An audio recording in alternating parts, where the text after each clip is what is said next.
listening to You Would Think, the Philadelphia Flyers podcast. I'm your host, Kyle Collington. Joining me, as always, Mr. Kevin Durso. Kevin, how's it going? It's going well. Did anything happen while we were away? Man, I was about to mention that not only have we been away, we've been away for quite a while. It feels like we've been super inconsistent because I'm we just saying, missed a week did beforehand. anything happen while we were away? That happened in the meantime. In case you missed it, by the way, the Philadelphia Eagles are Super Bowl champions. I know that we're a Philadelphia Flyers podcast. That will indeed be the focus of the show, but we would be remiss if we did not mention that. Listen, we may not both follow all four sports all the time, Mm-hmm. but at the end of the day, push comes to shove, we're all 4 for 4 here at YWT. And as you're kind of diving in with us here, make sure to follow us on social media at YWT Podcast. Kevin is at Kevin_Durso everywhere except for Blue Sky, where it's just at Kevin Durso. But yeah, so we are like I mentioned, we are 4 for 4 fans here. Real quick, Kevin, before we dive into the hockey, what did you do for the Super Bowl? The same exact thing I did for Super Bowl 52, which was just watch it at my parents' house. We love Just the watched with my superstition in dad, Philadelphia. and I don't care what the score was. We weren't convinced at 24, at 27. It was maybe not until 34 that we were finally feeling a little more relaxed. Yeah, it felt pretty good halftime, to be honest. I felt good. I felt good, but I still wasn't taking anything for granted. Is the point? Right. I didn't take anything for granted. No, of course. I was gonna say I think we've only been trained to be skeptics. You know, like you're always a little skeptical that the other shoe is going to fall at any point. absolutely. I really think Devontae Smith is what locked it in for everybody, and it was a really fun night. I will go ahead and say this on the radio. I have said this multiple times. I know we're not on radio, but you know what I mean. I like it though. I like it. I have tweeted it. I have texted it to multiple people. I stand by this. Okay. Like I mentioned, it feels like it's been a month since our last show. It's only been about 2 weeks. Sack, pick six is the greatest three-play sequence in Philadelphia Eagles history. Yeah, it's right up there. That's for sure. I mean, the funny part In is in you just those in those circumstances, yes. come on, man. I was like, you just pretty much dropped the two plays that are going to be the ones that I think we see forever. The pick six and the Devontae Smith touchdown. Those are the two I think Absolutely. that will, because you look for the lasting impact from the other one, which is Philly special and the strip sack. Mm-hmm. That's your two plays. This one would be pick six and probably that dagger touchdown more than anything, because the other touchdowns, for what it's worth, weren't exactly as monumental. It didn't feel like okay, standard tush push on the goal line. Okay, an AJ Brown red zone touchdown. All right, nothing, like you're just doing what you're supposed to do. Mm-hmm. You had a pick six. Cooper DeJean. Come on, man. Cooper First DeJean, pick of the year. Cooper DeJean, who the day after they won the NFC Championship game was riding the Zamboni at the Flyers game and got a pretty nice ovation there. He's been all over the place in the last 2 weeks. He has turned into a rock star. And has already cemented his place in Philadelphia Eagles history in 1 year as a rookie. Yep. Unbelievable. On his birthday too. Rookie. Yep. Him and Saquon. Happy birthday. Here's a ring. Okay. Hopefully we're going to turn to a team that's not quite as much fun to talk about, but listen, there's things to like. You know, we're going to get to something in a little later that will have a lot more detail because that's really the bulk of the last 2 weeks. I got to just tell you though, the last handful of days, I feel like I've been on a media tour myself because it's been like a lot of attention all of a sudden. Yeah. You know, I know football's over and that kind of opens the door for some of this to begin with. Yep. But usually and this is kind of a running joke of sorts, and you know this, I'm sure you've heard this before. There's a lot of, people who will sit there and say something and it's very like my sport mentality. Like from a hockey perspective, that we have that it's such a niche audience that it's like if you're trying to project it to anything further than that, it's very please like my sport, whatever. This has almost happened organically, like over the last several days, and all of a sudden it's like everybody wants to talk hockey.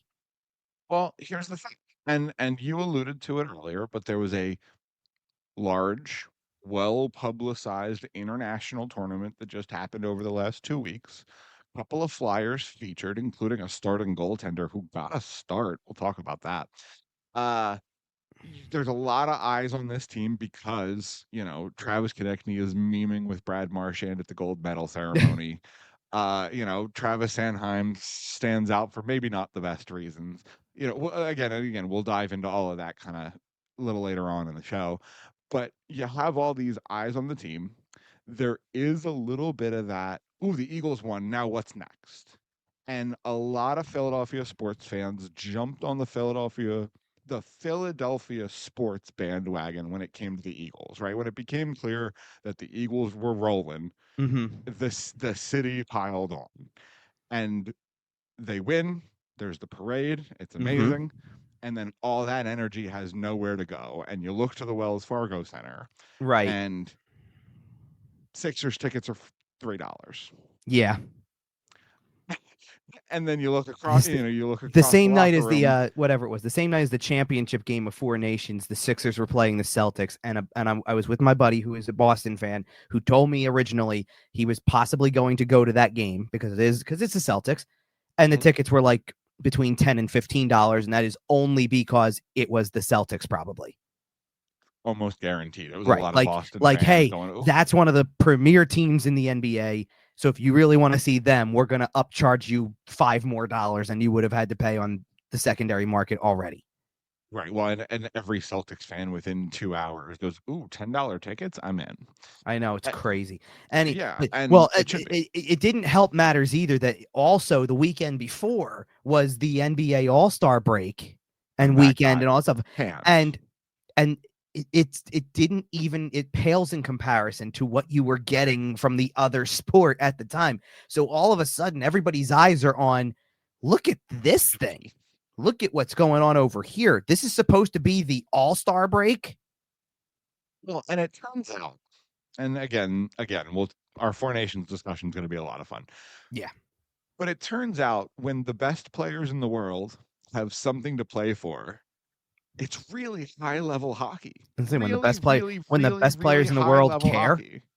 Yes. Like quite literally, just that's all that mattered was when they care. And all you got to do, and obviously it took the NHL 9 years to figure it out, all you got to do is put the country on the sweater. That's all it takes. That's all it takes. The thing is that they've done stuff like this before in an all-star format, though, too. They did U.S. World, and it was North America World. Well, no, even no, so, it was North America World. Even so, it's too friendly. You've got to make it a competition thing and not the 3-on-3 competition. It's got to have a little more weight to it. Why do you think, like, we did the same thing, and even then, it wasn't necessarily putting the country on the sweater per se, because they made up 2 teams to do it. But the World Cup last time had that intensity because, why? Because you had a team that was made up, that was the 23 and under team, that was basically you're almost as if to say you're not old enough to play for US or Canada. So they go out and play like gangbusters because they want to show, you should put age. That's what you're differentiating this team by. Put us on Team USA or Team Canada. We're still the best players in the league. Well, and I think that goes to my point, and that's the difference. That was the difference with the All-Star game. It wasn't U.S., it was North America, right? You didn't have the Stars and Stripes. You didn't have the Maple Leaf. You weren't playing for the Crest. Right. Now, it's different in many, it's still different in many ways, because when you take that thing for the World Cup side of it, there's something to play for. And like I said, I think that was a prove it thing for guys who are of a certain age that don't get to play for the other teams like that. You at least dangled it in front of them. Like, here's those teams. Here's the name of the country or the crest or whatever you want to go with it. Here it is right in front of you, but you're not on that team. You're versus US or North America World. That's North America World, and it's just a friendly back and forth. Right. Like you're telling me Sean Couturier wasn't going to be on the 2018 Olympic Canada team if they went? Yeah, that time probably. Absolutely. Come on. For that matter, so was another flyer. Claude Giroux would have been on that team too, probably. Probably. In 2018? Yeah. He was pretty good that year, if I recall correctly. Like that finally hit me at some point in the process of that tournament, was that, a guy like that is at, whether it's the stage of his career, the numbers that he puts up, or just the fact that now he's got 3 kids or whatever it is, and it's like, I don't need to do this. I'm gonna go home. Like maybe there's an element of that too, because otherwise, like, or it might just be because his car keeps getting stolen. Well, that too. Jeez. What an awful story. Listen, Claude Giroux versus car thieves might be the funniest story coming out on Ontario. So, all right. So before we get to the Four Nations stuff, we should probably just go with where we picked up, where we left off. Which isn't very much. It's one game, but still. But listen, what a game it is. So, spoiler alert: Four Nations happened, and we heard coming out of Four Nations that Connor McDavid was flying back with the team, with Travis Sanheim, with Travis Konechny, with Sam Ersson, et cetera. Ersson might have gone home earlier, but you know what I mean. Yeah, Ersson was already back after the last game when Sweden didn't make it. And John Tortorella said today that he drove back, didn't fly back, so he was not on that either. Which is just the most John Tortorella thing, and it's hilarious. Well, we'll who knows, what exactly the story is at this point, because it's all over the place. I know. See, the problem is that everybody already ran with the part that everybody was going to run with. It was out there for however long, and then it was gone, by the way. Mm-hmm. I wonder why. But you get the point. Anyway. I do have to say, in John's defense, though, Boston to Philadelphia is a gorgeous drive. I've done it a couple of times. I know you did it not too long ago yourself. No, I didn't. Well, I didn't. No, I didn't drive that one. I flew. You flew out, didn't you? Okay. Well, regardless, the drive is pretty nice. I understand where John's coming from. I certainly hope he didn't go through New York City, but I assume he knows better. You really believe that John Tortorella is the type of person who minds being in a car by himself? Like, leave me the hell alone. What's on the radio? Is it Chapel Roan? Is John Tortorella a member of the Pink Pony Club? It's on the radio. He's probably listening to motivational podcasts. I would like to think that he's spoken word listening. I would like to think that he subscribes and is listening to you with things. John. It's nice to speak with you. I have tried my best to defend you. I think you're doing a fantastic job with this team. Rewinding back to my point about where the city's kind of sports energy is. Yes. You look at the Sixers, and it's not very exciting. You look at the Phillies, and there wasn't a whole lot of change over the offseason that maybe people were kind of expecting. People are lukewarm on it because nothing happened, and they bowed out really early in the playoffs last year, yes. And then you have the Flyers. You have Matvei Michkov. You have, as we found out, you had a whole slew of returning players for this game against the Oilers. Yeah, the 2 weeks helped a lot. Including Owen, Tippett, and Ryan Poehling. It was Tippett, Poehling, Ristolainen, and there's one more in there, Zamula, I'm sorry. So they had 4. Well, so they had 4 players back from injury. Jacob Pelletier made his debut. That was a 5th. You might as well, I know it wasn't his first game, but you might as well consider it Andrei Kuzmenko's first game again, because it's like, oh, by the way, that guy who played 1 game 2 weeks ago, he's still here, in case you forgot about that. Right. And in case we that's a third of your roster. That's different. In case we didn't do a good enough job emphasizing it on the last show, the Flyers really did kind of limp into this break. There were obviously a lot of guys who were banged up with stuff. Yeah. There was a lot of guys who were out of the lineup. And we'll get into kind of the bigger playoffs conversation as we get a little bit further in the show. And I'm not necessarily beating that drum. Right. What I mentioned to you as a joke before the show that the Eastern Conference is tight enough that if the Flyers have a hot 2 weeks, we might have a conversation here. Yeah, and I know that that's true, and that again, that just goes back to whether we should be or not. Well, it goes back to the point that I've been beating like a dead horse for the last, however long, about how all of these teams are mired in mediocrity, and someone who's not very good is going to make the playoffs. But why not? But regardless, well, the reason why not is because of the number of teams that technically are in front of you. Like, I know, I'd rather be Columbus than be Philadelphia at this point, looking at the standings. But Kevin, don't all those teams suck? Well, no. Well, sure, but they're all on a level playing field of it, though. So anybody, that one wins more games than the other. Well, you know what else it is too? Pull from within those teams. Boston is pulling the plug. They're out.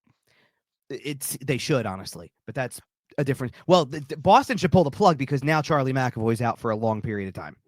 You ready for this? Go ahead. Brad Marchand is going to be an incredible Los Angeles King. I don't hate it. Tell me. I thought you were going to pull. I thought you were going to pull a card that I don't know how you were going to pull it because I can't figure out in my head. Is it Marchand and Crosby to Colorado? No, it was. I can't. That would be insane. No, because I listen. I wasn't going to figure out. I wasn't trying to figure out the money part of it. There's probably no way it works money wise. Just thinking of it off the top of my head. But I thought for sure you were about to sit there and say Marchand Toronto. Oh, they could make that work easy. Oh, they could with the money easy. Absolutely. They retain half at the deadline. How much is it? Well, if Boston retains, that's a fair point. He's expiring. He's expiring. That's true. And they've been accruing cap space all season. Boston could absolutely make that work. Oh, Boston could. Boston could. I'm even saying I'm saying Toronto could absolutely make. That work. I was going to say I know Boston can make it work. Okay. And Boston's fair. Okay, but see, so pull, if you will, pull from some of those teams. The people in Toronto asking for Cousins, so like it's true. Pull from some of those teams, if you will, like because you're saying like don't all these teams suck? Because I've said that plenty of times. Pull from some of these teams though, like for example, one of the games I had on after the Flyers game on Saturday was Columbus Chicago. If I didn't need any more ammunition for this point, but I got plenty of it in that game.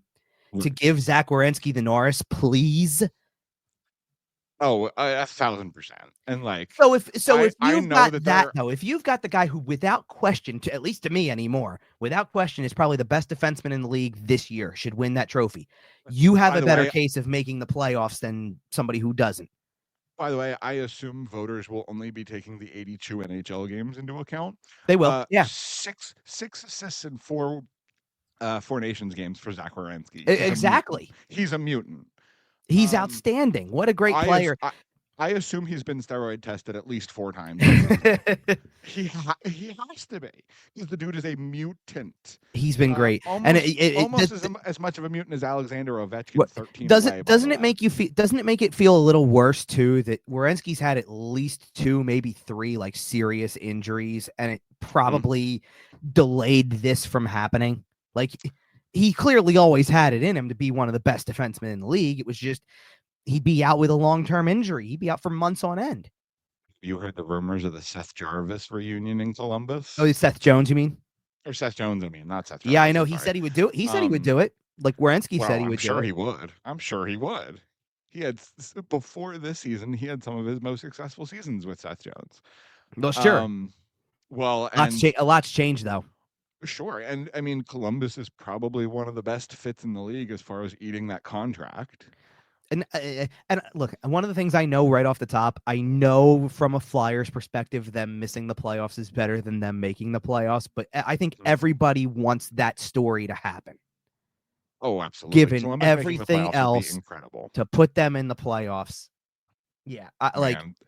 That first game at Nationwide would be they just got some help back too, because Boone Jenner played for the first time on Saturday, so that was a huge deal.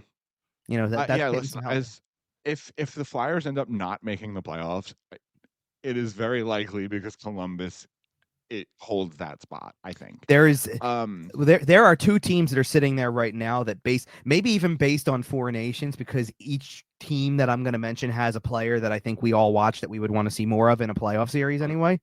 There are pretty clear-cut 2 teams I think that I would love to see make the wild card based on all the way it is. I would say Columbus is one of them, obviously, because I said the story would be great, and Werenski deserves to have a shot at that. And I think if Ottawa made it, because come on, Brady Tkachuk needs playoff games. And listen, I do just have to say, if Columbus sneaks into the playoffs and they play Toronto in the first round, because they beat them in the bubble to keep them out of the 2020 playoffs. And oh man, I know they don't have Sergei Bobrovsky anymore, but yeah, I was gonna say the goaltending would be the one thing that would hold me up with them. But come on, and I don't think Merzlikins is bad. It's just it's not Bobrovsky, correct, and you know it. Then again, though, I don't know. Like, I know what Toronto's bringing into it from a goalie standpoint. I don't know how that's going to work in the playoffs versus regular season. It's been fine in the regular season, but the playoffs, you can have how many years did Bobrovsky look great in the regular season? And then the playoffs showed up, and it was like, oh yeah, that guy. Right? Are you getting? Yeah, but like, well, it's are you getting Joseph Woll playing like the brick wall? Well, or there Anthony is Stolars. Also, I was about to say, there is also Anthony Stolars. Absolute or both, legend. Depending on how that series goes, or any series that they play in. If Anthony Stolars is the goalie to deliver the Toronto Maple Leafs beyond the first, oh man, just another one that got away. Just joins the long, just don't long even list. With that. Please don't even start with the that. The Philadelphia Flyers goalie graveyard. Maybe we'll do a segment about that this summer. Well, then by that logic, forget Ottawa and Detroit makes the playoffs, and Alex Lyon and Cam Talbot are gonna tag team it to the conference final or something, right? Cam Talbot doesn't count, but listen, it doesn't matter. He played. If you've been listening to this podcast for a long time, you know, and this remains true to this day, you know that I loved Anthony Stolars when he was here, but I loved me some Alex Lyon when he was here. I love Alex Lyon. Okay, and listen, you can say Cam Talbot doesn't count. Cam Talbot counts as much to me as Cal Pickard counts, as much as you No, you know why? Because I had to sit through it. I've covered games watching that level of goaltending. Yeah, what's Michael Leighton up to these days?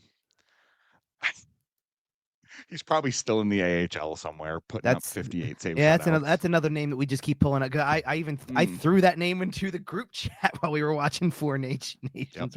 Michael Leighton's a good one, but yeah. Okay, so let's get into this actual game. The Edmonton Oilers came to town. Like I said, Connor McDavid flew in with the rest of the Team Canada Flyers. And they played a hockey game, or at least the Flyers did for the first part of it. Matvei Michkov. Yeah. Is he good? Did Hey, I'm just gonna take a second. You ready? Yep. Kevin, roughly. I don't need an exact number here, but roughly. Yeah. For this season, what's the most number of games that Matvei Michkov played in a season? The most that he's played in a season? Yeah, roughly in the mid-50s, 60s with playoffs. I was even going to say lower than that. I thought it was like between 48 and 55 or something like that. Yeah. Okay, I was kind of, No, I get you. Do you think his head coach knew that? I would hope so. Do you think John looked at his stat sheet and saw that he had only played that many games over the last? Okay, so when he scratched him earlier in the season, the reason why I'm back and looked really good. The reason why I'm laughing is because Torts didn't look that up or know that, but he had somebody tell him that. You know what I mean. I know. I'm playing. I'm just playing. I wouldn't be surprised if somebody put the stat sheet in front of him at some point and said, "No," but I mean, yeah, you know who? Danny Briere. And probably, and said, "Hey, we're picking this kid. Make it work." Well, not even that. It goes beyond picking him. He's here. Manage him properly, and you know what? Like, you needed this though, like, because scratching him feels like the problem with scratching him, even if it's calculated, even if it's for a break, it feels like punishment, because that's the way everybody takes a scratching. It's a benching. You sit down and you don't get to play. Why don't you get to play? Because you didn't play well enough before. That's all there is to it. You get a natural built break into the schedule, and I can only assume, I believe that was his first shift of the game.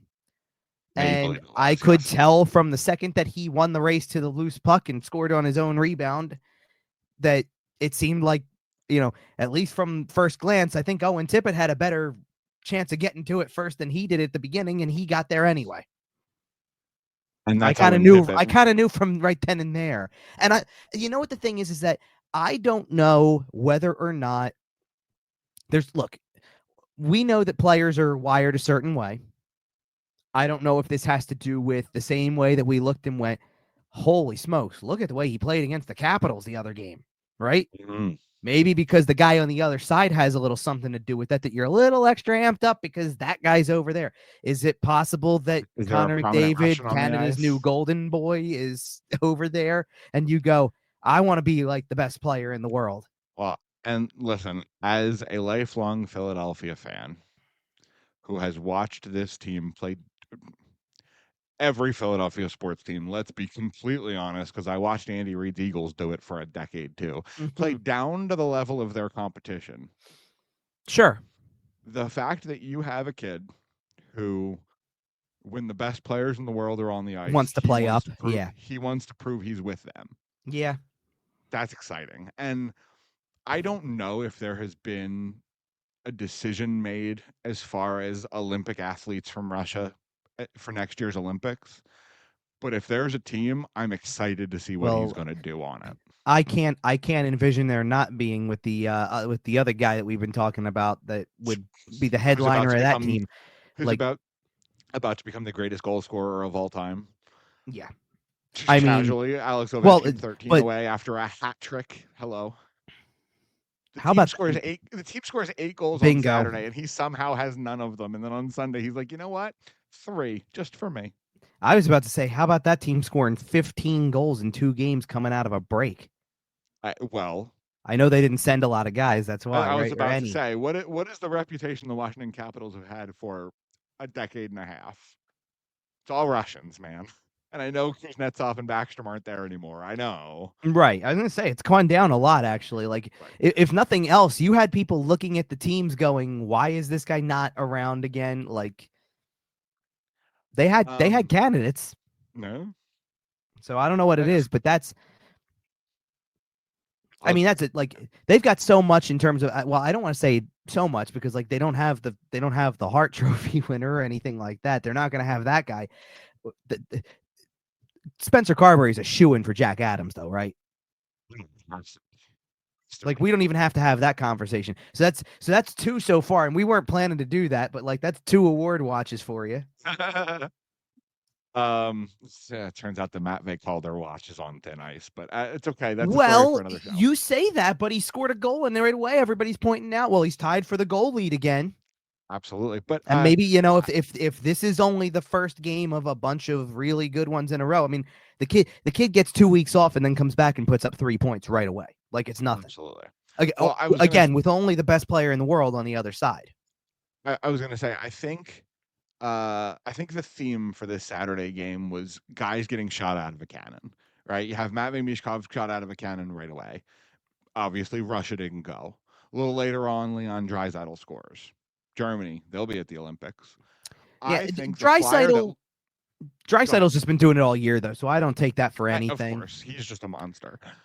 The flyer that I think looked the most shot out of a cannon in this Owen game, Tippett. You already mentioned him on this Matvei Michkov goal. Yeah, Owen Tippett played his ass off in this hockey game. Owen Tippett, I got to give it to me anyway. That first goal he scored is the goal of the year so far. It's up there, man. I mean, that's you got to realize. I talk all in a row for this team. Yeah, well, I talk about it all the time. My vantage point. This is right in front of me. I saw the top of the net pop, and you're just going, "Oh man, what a shot!" Wins the race, lifts a backhander. He's the thing is that, and then when he scored his second one, I actually put out there on social. Michkov's at 3 points. Tippett scored 2 goals. They're both setting each other up. I know there's a lot of other stuff that needs to happen before this is a finished product of a team. That's 2 of your future. That's 2 pieces of your future at forward right there. And probably 2 pieces of your power play. Should be, yeah. And probably. Theoretically, you get to the point where you have 2 incredible units. they're both on there at some point. Well, they could both be PP1 guys for and a interestingly enough, and I know that people don't expect this to last. He's had games like this before, and then it doesn't happen for a while. But performances like that from Michkov and Tippett can all of a sudden make Sean Couturier look like 2017, 2018 Sean Couturier again. Absolutely. And we have seen some glimpses of that. And obviously, he's still kind of on the road back from missing most of 2 years. But as we sit here today, Sean Couturier is fine. Now, I think Danny Briere talked about it. I think his biggest goal, not necessarily by the trade deadline, but through the offseason, is going to be to acquire an elite center.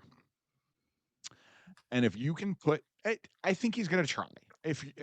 I don't know how many are out there. I don't know if right. I was going to say your definition of elite might need to change a little bit or be altered a little, but he's going to try to get a bigger name for sure. I understand, and even if I'm willing to put the reputation of Elias Pettersson on the borderline of elite. I'm not saying he's there right now. He has flirted with that in the past, and I think he could get back there. So if he is the guy that comes in, I think he could be an elite one city. Let me ask you this. If you were going into the free agent market for a center, who are you looking at that you would consider elite?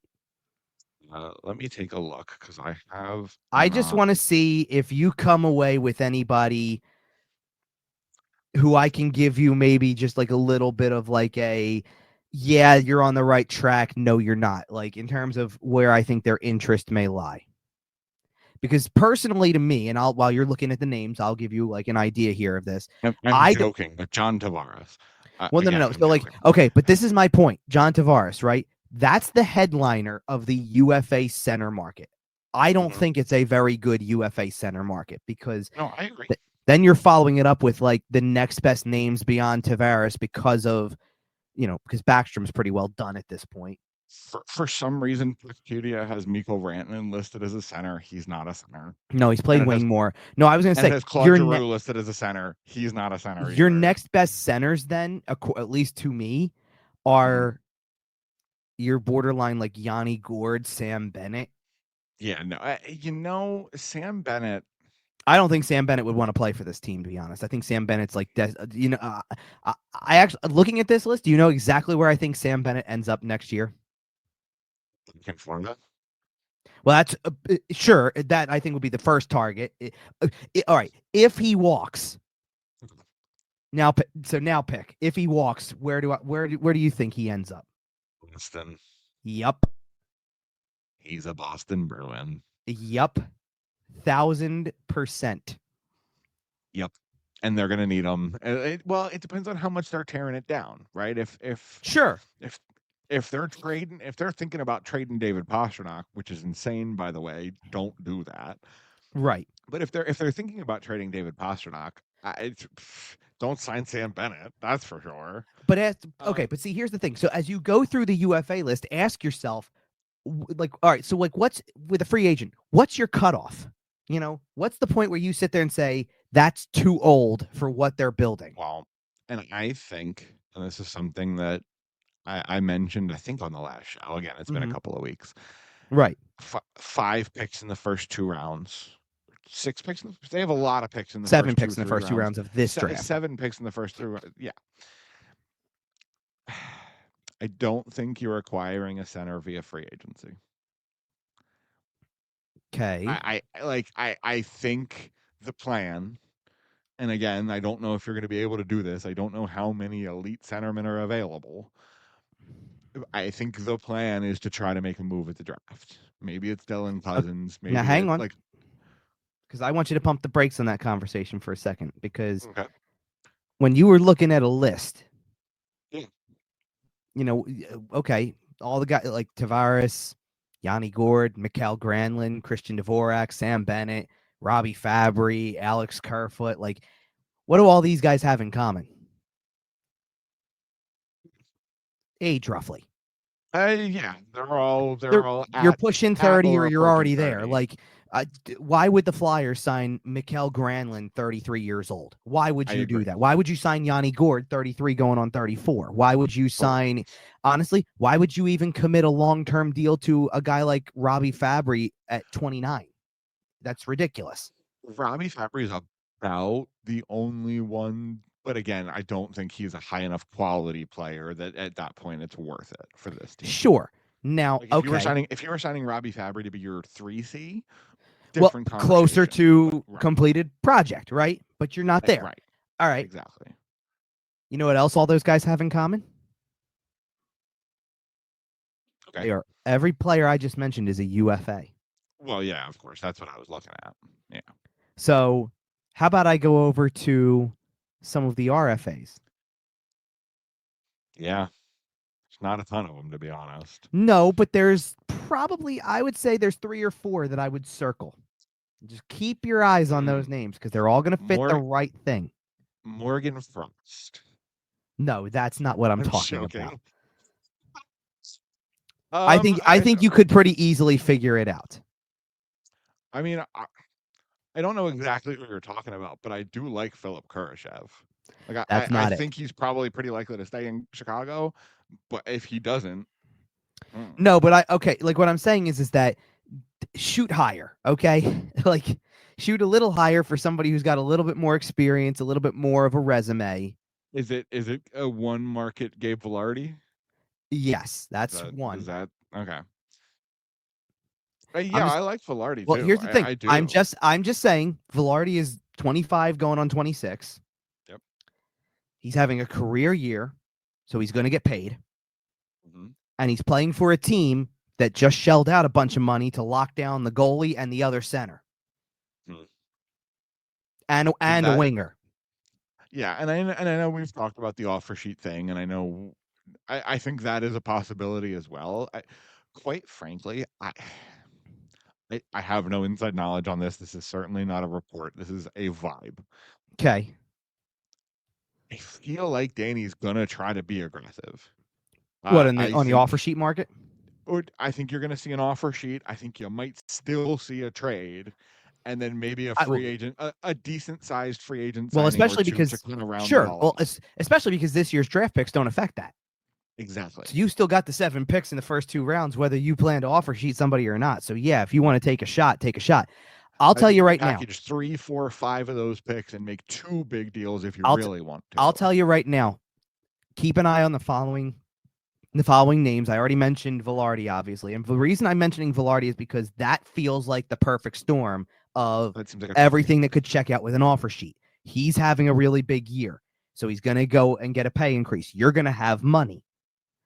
Winnipeg is not going to have as much money. He's a center. He's 25, 26 years old. He's right in that window. Why wouldn't you consider that? Obviously. Yep. Mason McTavish. Ooh. Problem with Mason McTavish is Anaheim's going to have money, so that's a better chance of matching. See, I think that's a draft day deal. That's more. You think that would need to be a sign and trade type of thing? I think that's a yes. Fair enough. And if it works out that way, it works out that way. I don't get the sense that they want to let him go is the point. So you can try every which way you want to. I think he's staying in Anaheim. That's fair. That's another one. Marco Rossi. Same situation, I would say. Probably Minnesota's going to have a little more money. Right, that's what I mean. Same situation as McTavish. Minnesota's probably got the means to match that. Mm-hmm. Yeah, but they also have to be really careful in Minnesota. Sure. Isn't Kaprizov up after next year? I'd have to check that formally because I'm on the list of free agents, not on the total free agents, not the. I can grab that, but I believe Kaprizov only has 1 year left, and if that's the case, then they need to be very careful, and it's time to. He is in year 4 or 5 right now, so he is up after next season. So they gotta be doing some long-term projecting in Minnesota. Listen, you want to get crazy? What if they can't sign Kaprizov and they put him on the market? Well, put him on the market is a whole nother animal too. I was more or less thinking, what if he hits the market next year? Well, I mean, that's also the case, but you know what I'm saying, though, right? And he would be a UFA too. Yeah, exactly. man. And I'm right. And right away, I do know what you're saying. The only downside with that, by the way, is he's not a center. Yeah. So you're moving more wingers, probably, right? Listen, if you're talking about bringing in Kaprizov, somebody's got to go. And somebody probably reasonably large, maybe a Konechny, maybe a Tippett, maybe like somebody towards the top of the lineup would probably have to move out. Right. By the way, there's one more name I'll give you from the center group, if you will. Okay. That is RFA offer sheet material potentially. Right. Wyatt Johnston. Oh my goodness. That might be a fever dream. And the only thing I have doubts on there is one, Dallas has a lot of pending free agents. So there's money available to match. Like you pick him. It's not even about flexibility. The point would be you probably pick Wyatt Johnston over, at the very least, over Dadonov and Duchesne. Absolutely. And Granlund for that matter. Yeah. Doesn't Granlund just go and Stankoven just takes right over? Absolutely. Dallas and you still have all of your favorites. Still have Rope Hintz. Still have Jamie Benn. Well, and Jamie Ben's a winger anyway. Miro Heiskanen. Well, I'm not factoring defensemen into it, but isn't that the way it's probably going to be? That your centers are Hintz, Johnston, Stankoven, and then take your pick between Maverick Bourque and Tyler Seguin. I was gonna say Tyler Seguin comes back at some point. This is for next year by that point. So of course he comes back. Yeah. Sam Steele's listed as a center. Maybe it's him. Didn't they just re-up him? Is that Jim Nill in Dallas? I believe so. Yes. Man, he does such a good job. Don't you love? Yeah, I was gonna say, don't you love? Don't you love having competent people running franchises? What's that like? Holy smokes. Again, I do think Danny is going to be aggressive. There has been scuttlebutt, and again, it's scuttlebutt about trying to be competitive next year and blah, blah, blah, starting to kind of get the ticket drive. None of that, none of that's confirmed, obviously. But if the team is looking to take a step forward and put a competitive roster on the ice next year with intentions on making the playoffs and, starting to put something together, Danny's going to have to make moves multiple. Oh, yeah. At least one center, preferably two, frankly, if you can. The thing with the 1 to 2 centers, though, is that's why I keep floating around with this thing of what level do you consider this somewhat solved, if you will, with a Velarde or a Johnston or a Rossi or whatever, insert player you could shoot for here, McTavish, whatever, right? You go to offer sheet a guy. Maybe you win it. Maybe you get the player. It certainly solves your problem temporarily in terms of that guy is automatically your number one, no question, because he's better than everything you've got. But absolutely, is he your number one, or is he long-term number two? There's got to be something else that follows this eventually. Yes. Which brings you to the 2026. No, the 2026 free agent class. Oh, okay. I thought you were going to say to the rest of this season, and also that because maybe your other part of it is the draft Michael pick. Misa, right? Yes. Yep. Well, let's put it this way: where do you where do you eventually slot Jetlachenko in? Mm-hmm. 2, 3. Yep. Does that's Denver to be determined. As a 3 or 4 down the road? Yeah. There's a lot to be discussed here.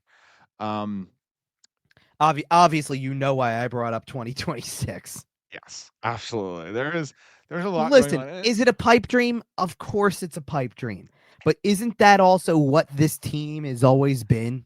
Is absolutely go big fishing, right? Go for the big fish. Ed would be proud. Well, right. If that's the case, if that's what the whole money thing is, which also leads you to. What do you not what do you do, but kind of what do you do about this center position to begin with? Because to your point, we could be talking offer sheets, or we could be talking about a top 5 draft pick who kind of almost slots in, maybe not next year, but the year after. And listen, if you spike and get a number 1, maybe this year, who knows? Listen, if it's Hagens, then probably he probably steps right in. And like I'm a little hesitant on Misa. Like if it's Misa, I think he's getting a year back wherever, and then we'll talk. Treatment. Yeah, and then we'll talk. Treatment. Yeah, and then we'll talk. I think Lachenko's probably here next year, don't you? I agree. Probably. I think he's in the lineup in a hefty pencil. It's not penned yet, but it's pretty close. Anyway, okay. In the interest of brevity here, we do have 4 nations to discuss here. A little bit of a scheduling note as we're kind of shifting topics here. We are shifting to a Monday night release. I know we've been Sunday morning for a very long time. Monday night, Tuesday morning release, with recording on Monday, probably. Of course. And that is at least through the end of the season and kind of moving forward here. We all have some family stuff going on, and we're just shifting a little bit schedule-wise. Make sure to subscribe to us on YouTube. Make sure to, subscribe everywhere. We always post on Twitter /X/Blue Sky everywhere. When new episodes do come out, we're at YWT Podcast everywhere. Kevin is at Kevin_Durso. Blue Sky is at Kevin Durso. Okay, so I did want to shift topics here because the hockey world, right? We had one Flyers game to talk about, and we skimmed over that a little bit. The Flyers kicked the Oilers' ass. TLDR. In particular, that one line did a lot of damage. And for what it's worth, too, those 3 players were +5 in the game, and Connor McDavid was a -3.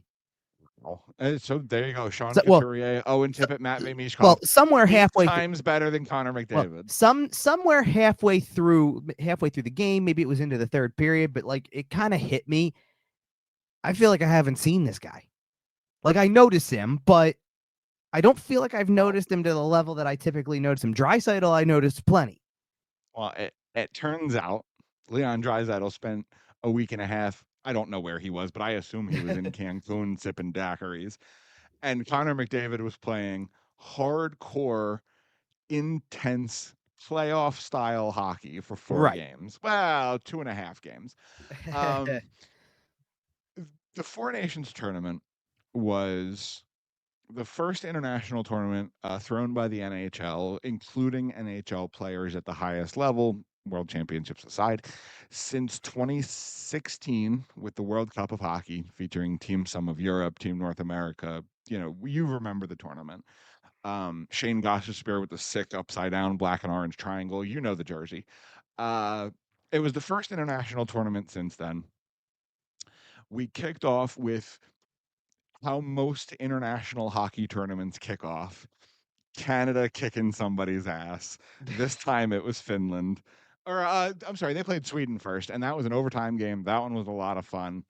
The U.S. played Finland, and those were kind of the preliminary matchups. Those were the midweek matchups. It treated almost like preseason games, right? It felt like they were working systems out and getting line combinations. To some extent, obviously they didn't have the juice. Canada, I get Sweden. That it was. I mean, it was still competitive, but it was we were not setting the table. Well, we knew that. Everybody knew what game everybody wanted to see. It was, U.S. The fact of the matter was, you watched 3 out of 6 games that were part of the round robin that just didn't Canada, Sweden delivered a little bit because it went to overtime, but it didn't have the juice. And then you have the other 2 that led up to it. Again, another one was an overtime game, and the Sweden-Finland kind of little rivalry is also part of that. Like, there's a little, so that goes to overtime. That's a big deal. But it had not it was nothing for what was coming on that Saturday night of the first week. And we all know, right? I alluded to it on our last show. It was Canada's Flag Day. It was a politically charged environment. It was a fired up Bell Center. That was probably the most anticipated. Okay, it was definitely the most anticipated hockey game since the Stanley Cup final. It might have been the most anticipated hockey game in several years. probably since, I don't know if it would go, but I don't know if I would go as far back as 2010 with another gold medal game. That's probably, Close. I mean, it's probably the most, I mean, for that, it's the most anticipated international game since then. Absolutely. Oh, certainly. In terms of games themselves, I mean, depends on what you want to consider most anticipated. I mean, for a little while there, you had Battle of Alberta games that were highly anticipated because it was on a completely different level. I'm sure that, you know, there were like little moments in between that definitely had that, like from the NHL perspective. But yeah, I mean, this was highly anticipated. There was all that other stuff with it. You know, which by the way, since you've brought it up, because I know it's normally a question that you like to ask of me being present at things, you know, for the first time Saturday, it was the first time in a long time we had a 2-anthem game. And it was so uneventful, it wasn't worth even putting anything out there about it. There was like one guy who tried to get something going during the Canadian anthem. It never took off. It was exactly the way it's been every other time I've experienced the Canadian anthem, and the exact same way I've experienced the U.S. anthem. You know why that's the case? Why? Lauren Hart sings both anthems. Interesting. I mean, I'm sure that's it. That's it. All right. She won't get booed. But it's not. See, I don't take it as the person singing it getting booed. It's booing the, you know. I understand. No, listen. I understand why people are booing or not booing, or what anthems were booing and why. I just am willing to admit that I was very surprised that was the case. I expected a little something, and it turned out to be a giant nothing burger of a situation. It was just like it always is. I think a situation where Party A boos Party B. The Party B booing Party A is always going to be a little weaker because it is that retaliatory. It's not really the same thing. And then when you add in that layer of respect that Lauren Hart has, I think that just kind of quashes it. Hopefully, whatever the reason, I was just surprised. And regardless, right? And we are going to move on from that swiftly. Oh, absolutely. But no, but like, okay, but to your point, because you're on the Saturday game between those two nations. Yes, as far as the hockey game goes. And I understand the point of Matthew Tkachuk and Brandon Hagel. I understand the point of Brady Tkachuk and Sam Bennett. I understood that. You want to set a tone. You want to feed into what the crowd's playing into. Be my guest. We got to the third one, and I was done with that situation. Well, and here's First of all, it's a mismatch. JT Miller and Colton Parayko was a huge mismatch. Well, and frankly, I think Canada needed a mismatch because the Tkachuk brothers were both much larger than their dance partners. Mm-hmm. But I was listening to Dangle podcast talking about it on their post game, you know, the episode they put out post that game, and they mentioned that if it was just Brady and Matthew, right, it's the Tkachuk brothers fighting Team Canada, but by JT Miller bringing in two, now it's Team USA. And it's that unifying, like it's more than just the brothers. Like another guy jumped in it too. And again, I'm not saying it's perfect logic, but you bring somebody else in. It's not just the Bash brothers. It's the Bash brothers and Kenny Wu, and it kind of brings the whole team together. Maybe so. I don't know. I didn't like it because of the fact that the other two are very staged. Let's face it. It's off the face off. They talked about it. You know what's going on. Yeah, they to then do it after the first whistle in the crease and like let it, you know, now we're 9 seconds in. My point by that point is that's enough of this. Like the point has been proven. I don't care. And I don't care who it was on the other side to that point about, well, then it's the Tkachuk. I don't care. That's your leaders. Everybody knows that's your leaders. They're shown every single time. They were the two best players on the roster. You know, of course you want to do it. And eventually you get to a point also where it's like, kind of stop screwing over your team and taking yourself off the ice for 5 minutes. Yeah, but if you're gonna do it, right away isn't a bad time. Everyone's nice and fresh. I'm sorry. I look at the 3 guys that went off for US, and I don't even put JT Miller's way further down the list. You're taking that trade. If you're Team Canada, oh you're yeah, taking that's that my trade point. every day of the week. I want Brandon Hagel and Sam Bennett and Colton Parayko off the ice, not because I don't think they're good. It's because I'll take them off the ice if it means taking the Tkachuk brothers off the ice. Yeah, absolutely. Every single time. So at some point, stop that. Yeah, so at some point, stop that, because then Connor McDavid's going to do what Connor McDavid did to score the first goal and be Connor McDavid.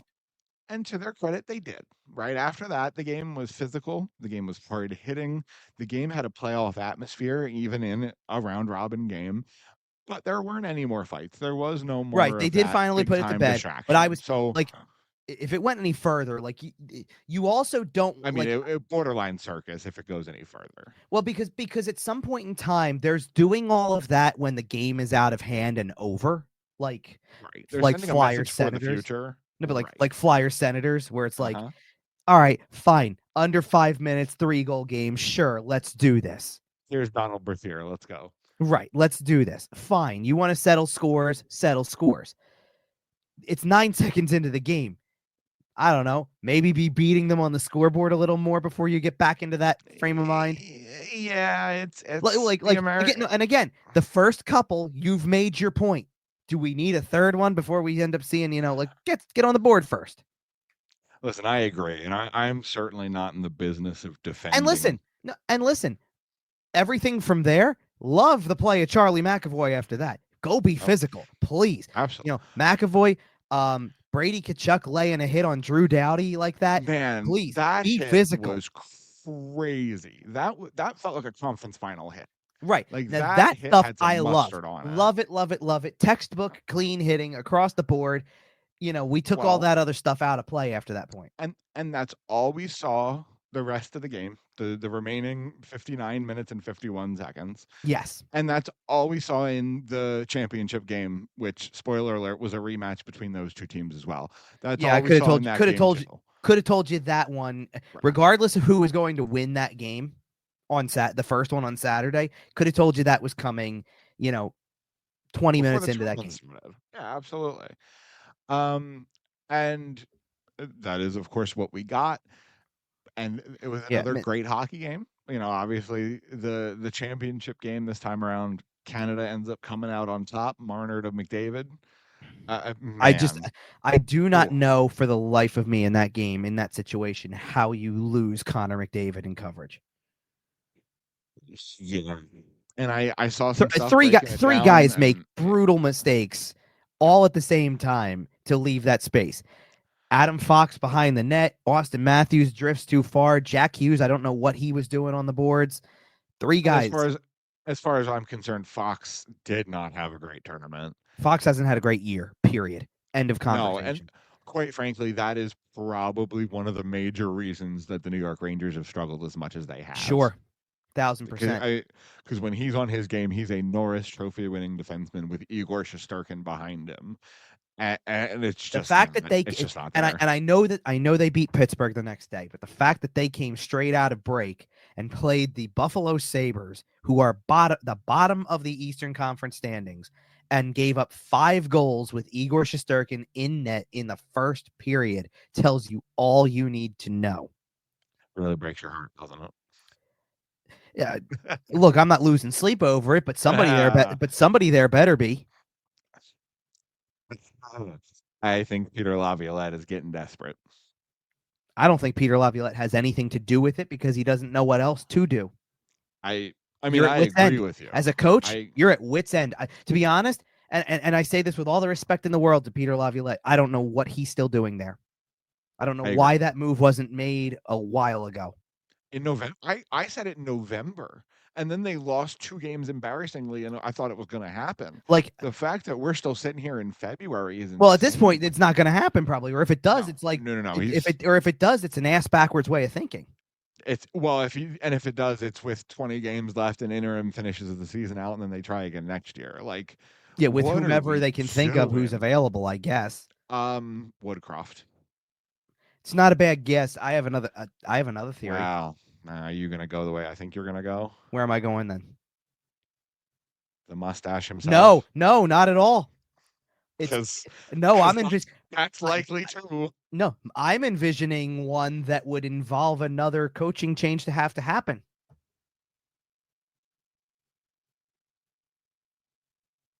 Who are you thinking? Mike Sullivan. Oh. If he doesn't stick in Pittsburgh after this year, like they missed the playoffs again, he doesn't stick. Could you see him coaching the Rangers? Frankly, he'll be there as long as Sidney Crosby wants him there, and I'm pretty sure Sidney Crosby wants him there. That's fine. Like, I think that's the situation in Pittsburgh right now. Frankly. And if that's the case, then like, and I still think the world, like, and I know this is like a hard thing from a Philadelphia perspective. I still think the world of Sidney Crosby as a player. Absolutely. Don't get me wrong. And he had a hell of a Four Nations tournament. No, but then if that's the way this is, then as long as he's there, Sullivan's there, or whatever you want to call it, then have fun missing the playoffs for the next 3 years. Frankly, I think the organization has decided Sid's going to get what Sid wants. If we don't make the playoffs for a little while, that's okay. It's fine. Then whatever, because then prepare to be lapped by other teams. And I think that is pretty likely to happen over the next couple of years. I'm not trying to paint the Flyers as a perfect team by any stretch of the imagination, and that their thinking is perfect by any stretch of the imagination. But you are seeing some really weird situations with teams that you would put in the playoffs most of the time. Yep. The Rangers and the Penguins in particular, and or better yet, the Rangers, the Bruins. Pittsburgh all those years, they're now going to miss probably multiple years in a row. Like, these are your franchises that you model. They're your model franchises. Well, and what do all those franchises have in common? Bit of an aging superstar, right? Sure. Right. And I don't know how Washington has broken out of it. I was going to say, who are you considering the aging superstar in New York? Because how old is Artemi Panarin? Not old enough that I would put him in the same category as your Crosby and your Marchand. Yeah. That's all I'm saying. Is he on the other half of it? Probably. Yeah, sure. I get that. He's 33. But yeah, but see, there's a difference between the guys who are 33 and the guys who are like 37 that you're trying to get the last little bit out of. Sure. But was Artemi Panarin ever on the same echelon as Sidney Crosby? Really? No. Okay. So when he starts slowing down... hang on. I want to pull that back for 1 second. As a rookie. As far as a hockey player? Now, hold on. As an overall hockey player. Just listen. Just hear me out. Okay. As a rookie in Chicago, probably not. Not as a rookie. And then I think, to be honest, he eventually ended up there more and more and more as a Ranger because of market. Otherwise, he was buried in a market that wasn't there yet. Columbus. Right. Like, and it's no disrespect to what Columbus has built. It's just, it wasn't the same thing. It didn't carry the same weight as Crosby, Pittsburgh. Almost literally following in the footsteps of Lemieux I'm talking about Boston. On the ice. I'm talking about on the ice. Has Artemi Panarin ever taken over the game on a consistent night in, night out basis like Sidney Crosby? Yes, there have been years with the Rangers that he has. That's the point. But it took too long. Okay. Yeah. Okay. That's what I'm, and that's why I'm saying he had years where he was a take over the game player in Columbus too. It's just you're in Columbus. Okay. And sorry, why isn't he doing that anymore? Because that team is dysfunction with a capital D. Okay. And that really doesn't have anything to do with him as a player as much. I think everybody naturally just listen. If you're not having fun, what's the point? But how many more cracks at it do you have with him at a high level? You're running out. Oh, well, sure. And you're probably down to like whatever contract he signs. Well, he's on a long-term contract. I'm not saying that, but you know what I mean. Like you're down to the point where you're at like 3 more really good years of that contract number-wise if he's with the right situation, and then you're bringing him down the lineup to get whatever's left and putting him behind somebody who does it in his place, right? Like, like hypothetically speaking, and it's not the same position or anything like that, but if he were to be in Chicago again and now he's behind Bedard, all right, he's behind Bedard. I don't need him to be the take over the game player. I want him to complement my take over the game player. But he's always, especially in New York, he's really always had to be the guy. And then on top of it, you got what, 4 guys who don't look anything like their usual selves. Zibanejad doesn't look like himself. Kreider doesn't look like himself. Fox doesn't look like himself. And by proxy, it makes your goaltender not look like himself a lot. Well, and maybe it's not so much as an aging superstar as that core got themselves on the wrong side of 30 real quick. Right? You have Panarin at 33, you have Zibanejad at 31, you have Trocheck at 31, you know, Riley Smith is 1,000 years old, Chris Kreider has been around forever. But there comes a point when take over. There also comes a point, and we've had conversations about this with different teams before with the core thing. There comes a point when the core it's got to be split up in some capacity. And there's an element to it where, like, we're talking about the Rangers specifically here, but this is what Boston's going through, because for Boston, it just took a little while longer for them to feel the waves of the core breaking up. It happened organically. It happened as organically as it possibly can happen. Your captain and defenseman retired. Your next captain, who was your best center that you've ever had in franchise history, retired. That's just the nature of the business. Your 2 goalies, and you replaced your 2 goalies with 2 more really good goalies, but it doesn't mean that it always equates to success. Well, and then you trade Linus Ullmark, and that was a decision. But I don't think Swayman's necessarily bad. It's just the rest of the team is not what you had when Swayman was piling up wins, however long. I think one of your biggest problems in Boston is the fact that Jeremy Swayman didn't have a training camp. And why would you trade Linus Ullmark when you don't have Jeremy Swayman signed, and Linus Ullmark still had 1 year left on his deal? And what are you doing?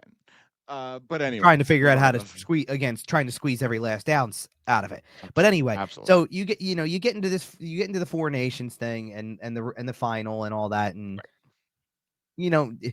what the thing was so I guessed. I don't normally do the overtime guess thing. I did put a guess out before that overtime, and I guessed the wrong one of 2 of the obvious choices. I picked Crosby. It was McDavid. All right, fine. I just assumed, because I don't care how bad of a game Crosby looked like he had leading up to that. I don't care about any of that stuff. I've seen too much. I've seen it happen too often to know that's his stage. Give him 1 shot. The only hockey player, in the history of the game to be more clutch when wearing their country's sweater is Marie-Philippe Poulin. Probably, yeah. It's Marie-Philippe Poulin, Sidney Crosby. And that's no disrespect to Sid. I don't think anybody would. Sid wouldn't dispute that. Nope, that's the list. It's 1, 2. Well, the funny part was, if you want to throw Haley Wickenheiser in the conversation, I'll listen. So the funny part, by the way, but the funny part is that, so I almost had it right on the other side, because the U.S. player I picked was Brady Tkachuk, and he had a look. Yep. That game was so much fun. Like, the quality of hockey was so high, and it had that same vibe as the Stanley Cup final, where you can tell that everybody there is hurt. He's playing a little bit through it. Everybody is banged up in that lineup. It's only been 4 games as opposed to the 8 weeks, the 4 rounds that we typically get in the Stanley Cup playoffs. But man, the Tkachuk brothers really tried to put 4 rounds worth of physicality into those 4 games. Well, and that's to be fair, that's what I think US's downfall was you have Matthew Tkachuk sitting on the bench for long portions of the last handful of games because he's feeling something. Oh, he's dead man walking. Right. And then you don't have McAvoy. And couldn't pull the card of let's get Quinn Hughes in here. I do have to say, though, putting a little bit of a bow on 4 Nations here, it was an incredible tournament. It was a lot of fun. It was really high-level hockey. Any of the games are rewatchable. Like, go back and rewatch any of these games, and you're gonna have a good time.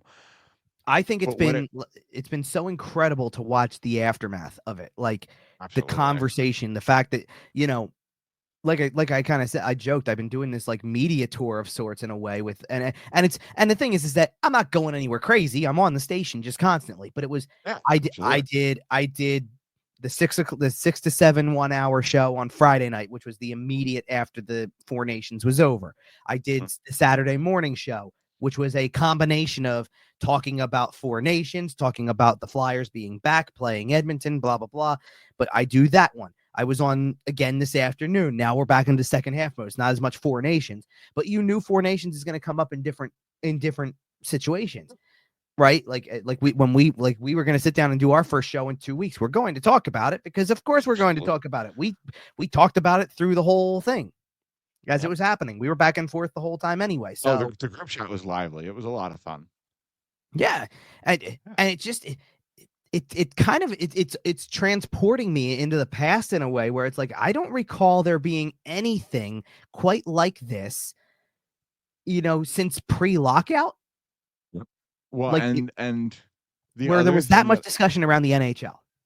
The other thing that I think is uniquely exciting here. Go ahead. Unlike most international tournaments where there's a 2 or a 3 or a 4-year gap, we get the Olympics in like 11 months. We get the Olympics in 11 months. We get right back around to it. We get the Olympics in 11 months. 2 years after that, we get a World Cup of Hockey again because that was announced. The Olympics. And I assume at that point we'll be on a fairly regular every other year international schedule, which, by the way, hilariously, Connor McDavid said, yeah, that's enough. That's about right. I got a kick out of that because of the toll it took on the body. But the fact that we get the Olympics next year and you have Team Canada as the reigning defending champs, that team's probably going to come back mostly intact. You have Team USA with a chip on their shoulder, right? We beat you in the round robin, and that team is probably also going to come back mostly intact. And then you have all of the international players, the guys that I talked about earlier being shot out of a cannon, who all have a chip on their shoulder with something to prove. Leon Draisaitl in Canada, and Nico Hischier in Switzerland, Leon Draisaitl in Germany. I don't know why I said Canada. Leon Draisaitl in Germany. That's where he plays his regular NHL games. I apologize to Oilers fans and also Leon Draisaitl. He's a scary man. Germany, Leon. Deutschland. Thank you. Yes. You're going. Funny. You went Nico Hischier. I would go Roman Josi too for Swiss players. Absolutely, that enough. Comes into play. Everybody from Sweden and Finland is right back in this mix as well. And then you've got the Olympic athletes from Russia. Yep, you got the Czech team. You got the Czech team. There's the Slovakia. The Olympics are going to be so much fun. And the other thing is, and I heard people mentioning this, especially when it was the conversation was surrounding Finland's defense. Yeah. Finland's defense, there were only, I think it was 11 Finnish defensemen in the NHL. And then 3 of them got hurt. 8 or 9 of them got the call for this roster, or 10 of them got the call for this roster. Yeah, 3 of them got hurt. Only one NHL defenseman who is Finnish and played NHL games this year was not ever a part of this team, and that's Ville Heinola. Yes. Sorry, Billy. But I heard people saying that if they could pull from outside the NHL, if they could pull from the European League,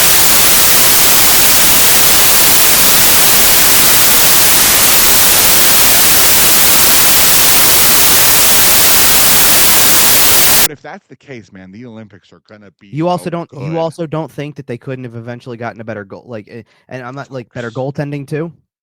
Yes. Well, and the other thing is the fact that these rosters were announced in December and then never touched. Well, until pull out right up against it. Right. Real quick, because we do want to move on. Obviously. Yeah. Do we want to? I brought up goaltending. Do we want to bring up some really quick the Flyers players and how they fared for a minute? Because I kind of want to gloss over 2 of them pretty quickly here because Sam Ersson was the only goalie to beat the United States in regulation. Well, here's where I was going with this. Travis Konechny only played in 2 games anyway, so that was kind of it was an on again, off again thing. He did not play. Ironically, what were the 2 games he didn't play? The U.S. games. Both of them, of which his style was perfect for. Would have been he didn't get spectacular. I thought Travis Sanheim actually didn't do too bad for the 3 games he played. He played more than I thought I expected him to. I saw. I know he had a rough one. Him. Right. What I know he had a rough one like in the beginning. I get that. Yeah, the Sweden game. Yeah.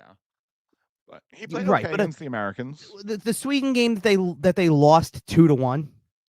Yeah, I Like know. it wasn't that bad. And then he played really well in both games against the US. Yeah, no, he was fine.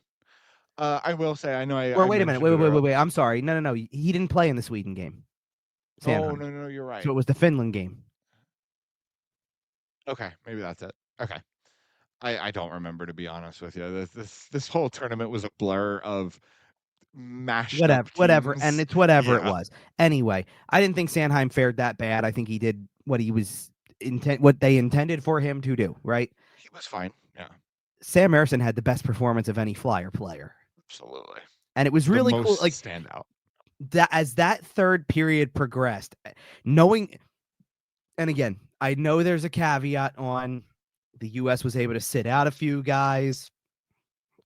Although, I mean, this is a tournament where you only had 2 spares. Like, well, you're still playing 90% of Team USA's roster. Like, it's not. Well, like, here was the other thing I was going to bring up is we didn't know it at the time, but the U.S. is sitting out Charlie McAvoy for that game because he's going to eventually not be ready. At the time, everybody was going crazy. Right. At the time, it was, well, that's obviously load management here. They're just resting him. Be ready for the championship. And then he wasn't available for it. And same thing with Matthew. If you want to look it up on social media, the whole story is gnarly, but he ended up with like an infection in his shoulder and it had to get like irrigated. It is gnarly stuff. Okay. Anyway, continue. Same thing with Matthew Tkachuk, who like the injury clearly affected him beyond that game. So it wasn't like just getting a rest in that time was enough. Mm-hmm. You know, by the end of that game, Brady Tkachuk wasn't playing at the end of it anymore. Austin Matthews didn't play. It was like, okay, I get it. But you still have all those other guys on that roster. Like, it's a good roster. Also, you're still facing Jack Hughes and you're facing Jack Eichel. Totally. Also, I know everyone and their mother has said it, but I'm gonna just go ahead and say it here too. Please, for the love of God, can we get Brady Tkachuk into the playoffs? Holy smokes, he's gonna be a problem. Yeah. That's absolute madness. And there are game 4 or 5 of round 2 when murder becomes legal. Brady Tkachuk's just gonna. So I'm pulling up the playoff standings really quick because I'm pretty sure that like just looking at, and this might be just the East side alone. Yeah, I mean, okay, it might be the answer might be 3 honestly, and 2 out of the 3 would make it, but give me Ottawa, Columbus, Ottawa like it is now, Ottawa, Detroit, Columbus. Mm-hmm. Any combination of those 3, I think I would love to see. Detroit, Boston. What? I said Islanders, Boston. That's what it's no. That was not me asking what you said. That was, are you kidding me with the Islanders being in there? Please. Listen, because I think Detroit would be fun. I think Ottawa would definitely be fun. I think Columbus would be a great story. I kind of think that anybody else that we could possibly mention, if I keep looking higher than that, is probably going to make it. Yeah. Like unless the Devils are frauds and they fall out.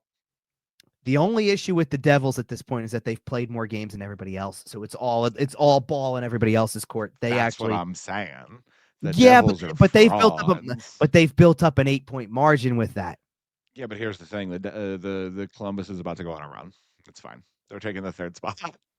No, let them. I still think they make the playoffs. Is my point. I know. Well, no, I'm saying that's fair. All right.